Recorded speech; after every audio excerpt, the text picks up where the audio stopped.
Hello, I'm Al, and I want to briefly. This will be a short video. I want to talk about the American elections. I'm not American, um, but obviously I'm Canadian. So if America sneezes, Canada has to wipe their face because we're getting some of the weather. You could say that about the whole planet too, but especially Canada. So I'm going to talk about the election, and the title of this stream is the failed red wave. Now, what does that mean? Well, on the Tuesday midterm election, there was supposed to be the Republicans were supposed to make really big gains. That didn't happen. Um, they they won some, obviously, but unfortunately, they didn't win what they expected. Now, the red wave um, was supposed to happen because Joe Biden is doing terrible things, inflation, terrible economy. This is a train wreck of a presidency. So they thought the Republicans were going to clean up no problem. That didn't happen. Like for example, when Obama got elected in 2008 in the 2010 midterms, the Republicans did pretty darn well because now, I suspect there's cheating going on with the mail-in ballots that got introduced over COVID, and the Democrats are cheating excessively. Anyway, I'm getting off topic here. There was no red wave. That's what we need to know. There was no red wave. We wanted it. Now, why is this important? Because a lot of people in the pro-life movement, um, not that the Republicans are super pro-life, but the Democrats want to enshrine Roe versus Wade into law. And we're going to find out if they have enough votes to do that. Maybe, maybe not. But it was supposed to be a slam dunk against the Dems. So the idea is not that these Republicans are super pro-life, but they're trying to stop the ones who are pro-death, which is Joe Biden. Abortion's a holy sacrament for him. He's a massive blasphemous heretic, that guy.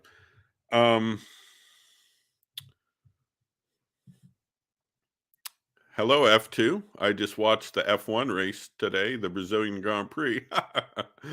All right. Now,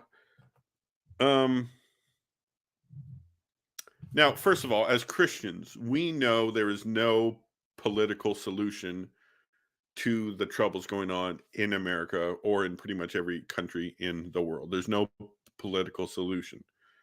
However, that doesn't mean we can't retreat. That doesn't mean we can retreat from politics and the culture. We need to use the political system, because if we don't use it, our enemies will, because they're not retreating into oblivion. They're making sure their holy sacrament, which is unholy. It's an abortion is sacrificing your child to the false god of Moloch, who is a Canaanite god. Canaanite or Babylon? No, Canaanite from the Old Testament, and you can see it on the thumbnail of this.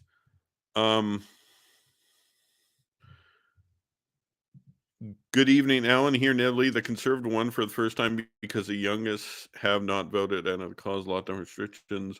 Yeah, no, that's good. That's good that Georgia Maloney won. Also, good evening to absolutely everyone in the world except for Donald Trump. John, you're welcome as always. God bless you, brother. Biden is rightfully, but guess what? So is Trump personality cult. Well, like I said, there's no political solution to this. We know that this, like, we have major enemy. There's no political solution. However, we need to use a political system, because if we don't use it, our enemies will. So, a question for everyone, a trivia question for all the 7 people in the chat. Who is the greatest boxer in the last 30 years? If you don't follow boxing, just say, I don't follow boxing. Who is the greatest boxer in the last 30 years? Probably of all time, but certainly in the last 30 years. All right, guys. All right.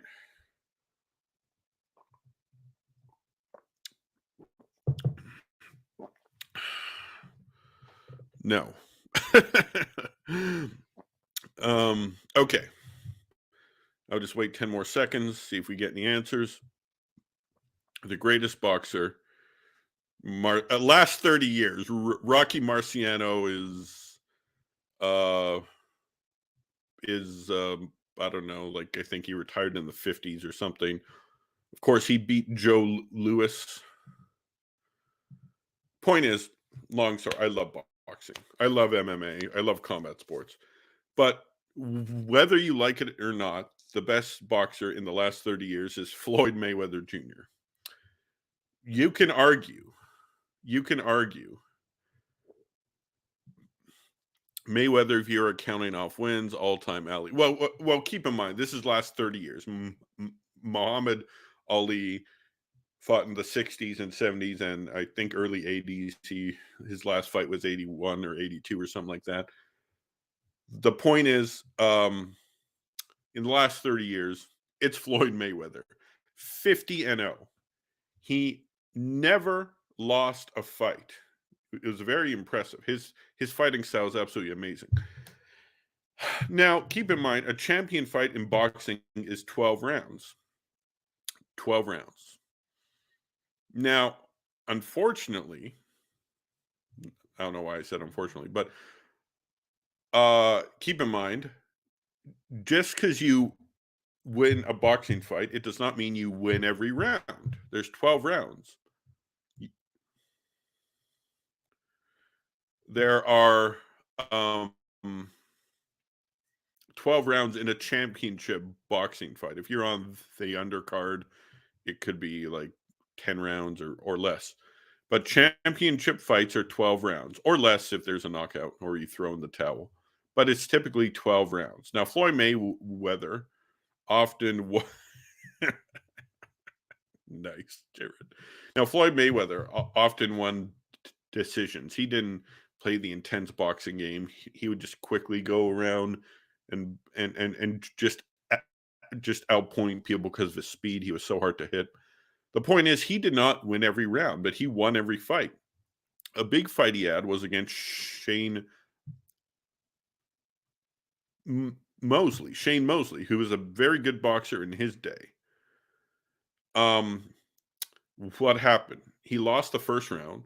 He lost the second round badly, Floyd Mayweather. Shane Mosley just rocked him. But what happened after that? What did Mayweather do? He won the next 10 rounds. He won the next 10 rounds. And he won the fight because of that. So what we're saying is we lost this round. Okay? We lost this round. We didn't get KO'd. We probably didn't even get knocked down. And we had to make the count, but we lost this round. What does that mean? You could curl up and cry and give up, or next round you come out swinging. You know, they won this round. That doesn't mean they win the next one. We win the next one, right? And we're not going to win that without a game plan. So it's 2 years now before the next election. Try to grow the pro-life movement. We have to do this with first and foremost prayer. Think of Christ, showing his apostles how to pray. He gave them the Our Father. So it's good to pray. I'd recommend the rosary. But there's a lot of ways you can pray. If you're not going to use the rosary, there's other ways you can pray. I understand I might have some Protestants watching who don't like the rosary, but there are ways to pray. Ways to pray. Okay? Second, read the Bible. Read the Bible every day. I recommend reading. If you don't read the Bible every day, read one chapter. Well, what good is one chapter? It's only one chapter, right? Well, it's one chapter more than a lot of people read. So try to at least read some scripture every day. If you're at work and you're bored, just go to Bible Gateway and just read a chapter or 2 or 3 and do that. Second of all, have conversations with pro-choice friends. have conversations with pro-choice friends. Yeah, yeah, I guess that's the Anglican prayers, the Book of Common Prayer. In fact, I'm having a discussion tomorrow with the other Paul about why he chose the Book of Common Prayer over the Noose, aka Anglicanism, over Eastern Orthodoxy. I had if you guys want, you can go check out an old video I did with Barely Protestant and why he converted to Anglicanism. And by the way, Father James, we're going to do that Star Wars book thing soon. Soon. I have to finish this big book, then I'm going to finish Heir of the Empire, then I'm going to read one more book. All right. So I had a tweet that got about 30 or 40 likes. It's not a lot for some of you, but for me, that's a lot. And it's an answer that I use when debating abortion with people. I said a lot of people appreciated this tactic. A lot of people appreciated this tactic because they didn't know what to do. And a lot of people are filibustered when they say this. Well, what about rape? What if the mother is raped and she's impregnated by the rape? Take that, pro-lifer. First of all, this is how we answer that person. Well, first of all, we acknowledge that rape is a very serious thing. It's very serious to get raped, certainly to get raped and get pregnant. But then we say, okay, it's a very serious thing. We'll discuss rape in a moment. But in the meantime, you can see that all non-rape abortions are wrong. And then 99 times out of 100, they say, well, no. And then I'm like, well, then why are you bringing up rape? Meaning they're trying to use a very esoteric situation to justify every abortion. By the way, and this works for every kind of abortion. Like, for example, I knew this Russian girl who was ironically an evangelical, but she was um, kind of floundering in her faith at that time. He did hand it to Mike Tyson there. And a lot of people say that Tyson fight, well, Tyson was old and past his prime. Lennox Lewis was older than he was. Plus, Lennox Lewis is Canadian, so I'd like him. He was technically born in England, but he grew up in Canada, fought under Canada. Anyway, where was it? So I'm talking to this girl, and she's from Russia. And in Russia, abortion is pretty much a national sport there. There are insanely high abortion rates in Russia. I've seen some evidence they're getting better, but it's still horrific. I've also seen some evidence they're not getting better. Regardless, she's like, you have no idea how poor people are there and have no idea the situation they're in. And then I said, okay, let's discuss them in a second. How about, a nice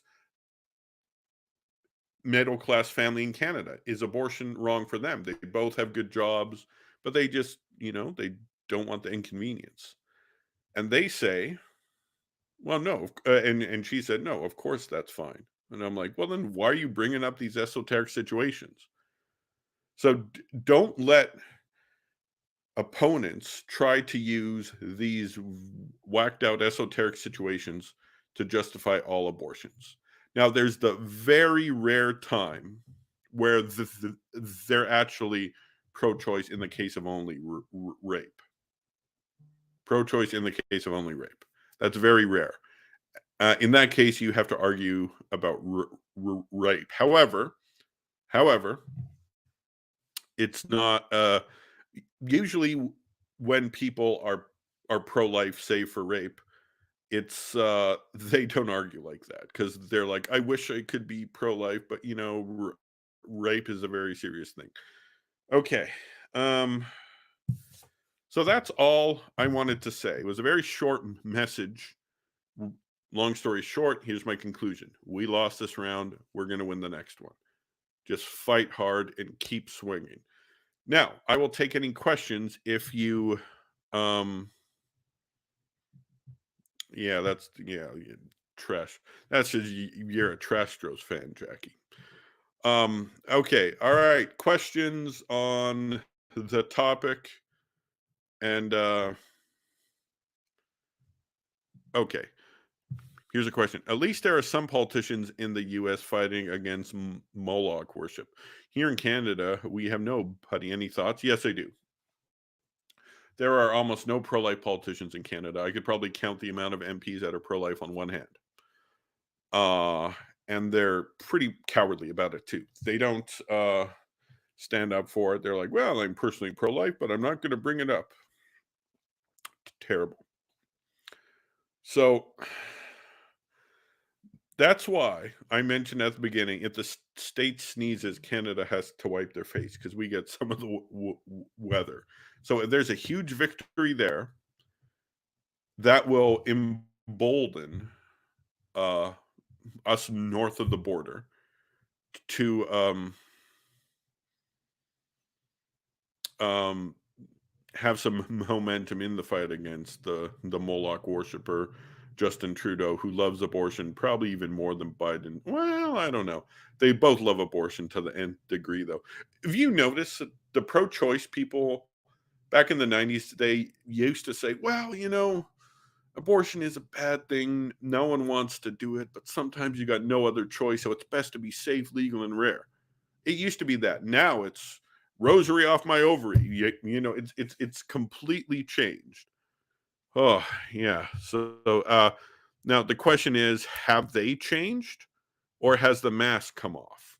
I think the mask has come off because if you're supporting this stuff, you're probably of extremely bad will. You're either ignorant or a bad will. How much you know about Ron DeSantis? He has all the positive vibes of Trump, none of the negatives. Yeah, no, I like Ron DeSantis. He's anti woke. He was against the mandates, as far as I know, or at least most of them. No, I like Ron DeSantis. If I could pick who the nominee was, I'd pick Ron. I literally hate the DeSantis push now. Trump is a loser. His record is abysmal. Well, to his credit, he did appoint good Supreme Court justices. Not perfect by any stretch of the matter, but pretty good. That's the one thing I think we need to thank him for. All right, Ivan Spaziano. Spaziano. Here in certain regions, abortion it's illegal, like Marsh. Culturally, was Vatican pontifical state until 1871. I think culture matters upon topics like abortion, and we're Catholic, despite secularism. No, I agree. Most of Trump's nominees won. 9060. I couldn't see your message. I figured I was. Okay, are there any more questions, or I will kill the stream? I will kill the stream. Oh, and by the way, tomorrow I'm having the other Paul on my channel. He's going to talk about why he decided to like he kind of grew up Pentecostal with some Calvinist leanings. Why he decided to go Anglican instead of Eastern Orthodox. So yeah, that'll be interesting. So tune in for that. He chose the Book of Common Prayer over a noose.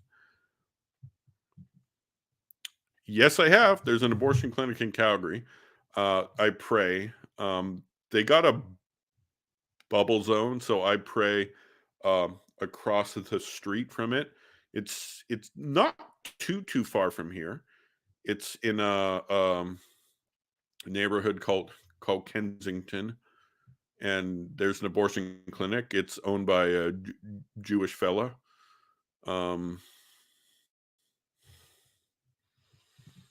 Masters Walker Oz. Um, Usually, if we don't pray it in front of the clinic, we just walk around the neighborhood and pray the rosary there. Um, and like I think it's effective. Um, but no, it's a good bonding experience. Um, Sometimes some people walk by and cheer you on. Good job, keep up what you're doing. Sometimes they're like, "What are you doing? This serves a purpose. This building." And yeah, you never know who's pro-life out there. There's a lot more pro-lifers than we think. It's not popular to talk about our position. Uh, but all right, are there any more questions about abortion or the election?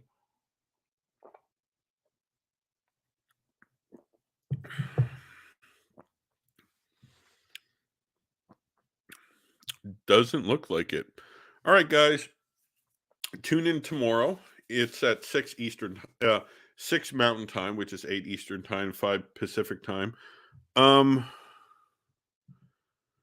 okay. Any thoughts on how to reach the under 29 crowd who allegedly voted to protect abortion? I'm a bit skeptical of that statistic, but I don't doubt it's high.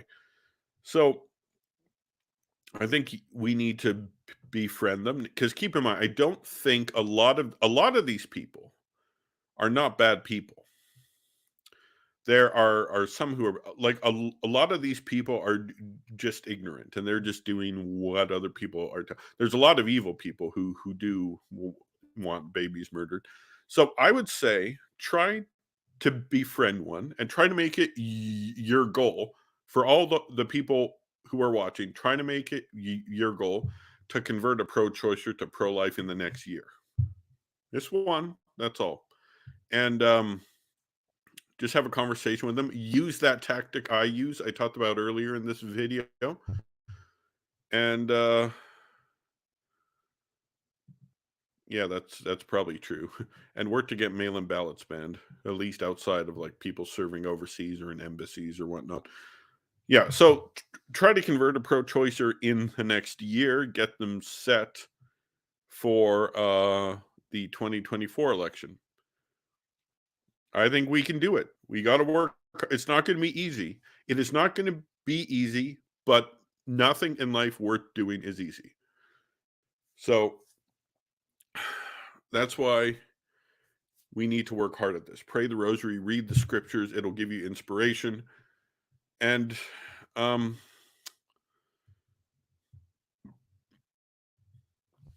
I will kill the stream. Oh, I'll kill the stream now. So thanks for tuning in. I'll have another video tomorrow and possibly some more videos on other people's channels. I won't talk about that yet because those plans aren't finalized.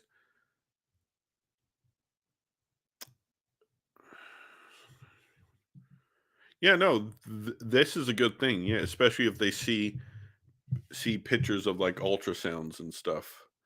That's true.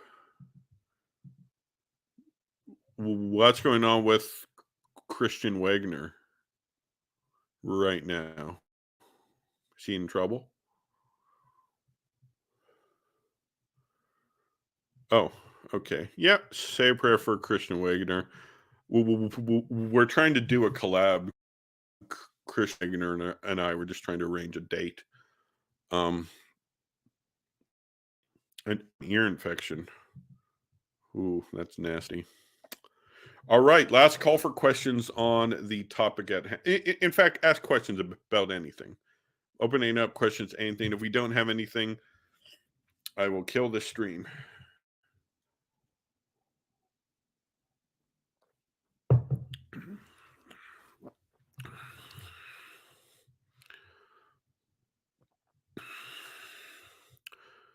Now, again, remember, read one chapter a day. How would you suggest Canadians vote in the next federal election in terms of abortion? It really doesn't matter because pretty much everyone is pro-choice. Now, in terms of people, like, I really hate Trudeau. I want him gone. I really hate that guy. I don't know how he survives all the scandals he has, but I don't know. Like me, I'll be honest. I vote for the Conservative Party. Um, the PPC, I think, is controlled opposition. Maxime Bernier is a globalist, and he's trying to do his stuff. Basically sabotage and basically keep Trudeau in power forever. All right, guys. This was a good. I think I'll give the last word to John Colarafi.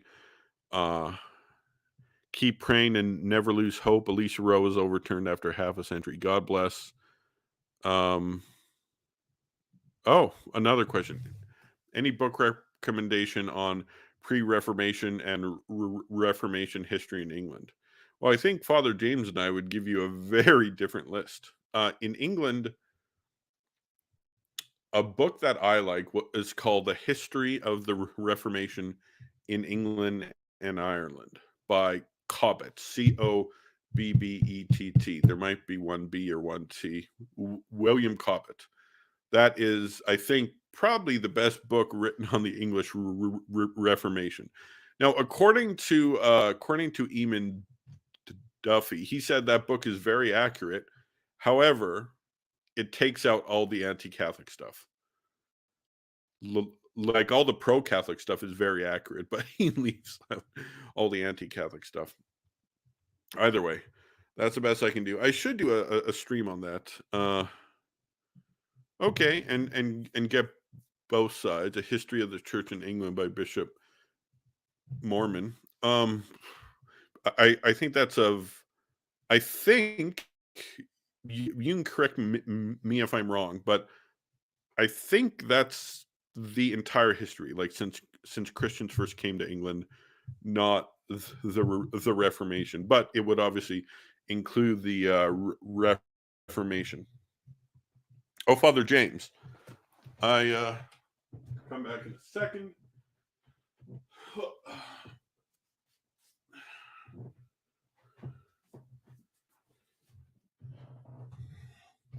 Let me show you the book, Father James.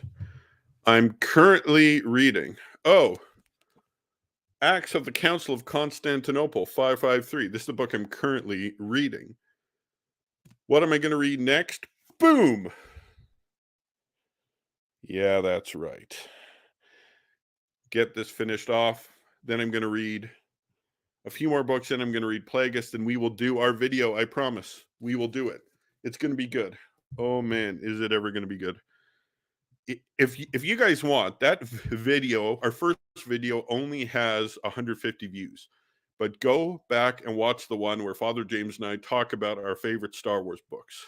He talked about this series, and I've read the first 2 books, and I'm blown away. I'm blown away by this. It's very, very well written. More exciting than, say, the Acts of the Council of Constantinople. Like, this book will floor you. The amount of Christology stuff they talk about is just over your head. Whoa. Like, whew, no, it's a good book. I'm currently about to start the 4th session of the council. Oh, man. It's an important council, but a little on the dry side, you know. Just because there's so much stuff. I assume if you're a big Christology geek, you will love that council. I'm more of a history lover. I'm not one of these, huge Christology guys. In fact, I was watching Craig Trulley. Oh, by the way, I'm going on Craig Trulley's channel on December 2nd. We're going to be debating